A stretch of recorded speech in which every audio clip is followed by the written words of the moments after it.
In this video, I'm gonna share with you how to change the chart background color on XM. So just follow me and follow the steps. It's so easy and simple. So first of all, go to XM, and as you can see, we have this color here. Okay, if you want to change it, right click in your chart, then click on settings. Now make sure you are in canvas, this one, and we have here background.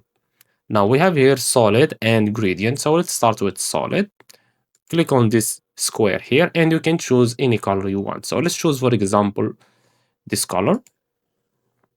As you can see, the color has been changed. Now let's change it to another color. Settings. For example, this one, or this one, or this one. Okay. Now, if you want to choose gradient, click on it like this, and you have to choose between two colors. So I will choose, for example, this blue and white.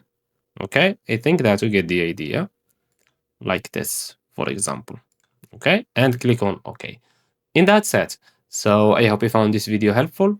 Don't forget to give us a like and subscribe. Thanks for watching and see you on the next one.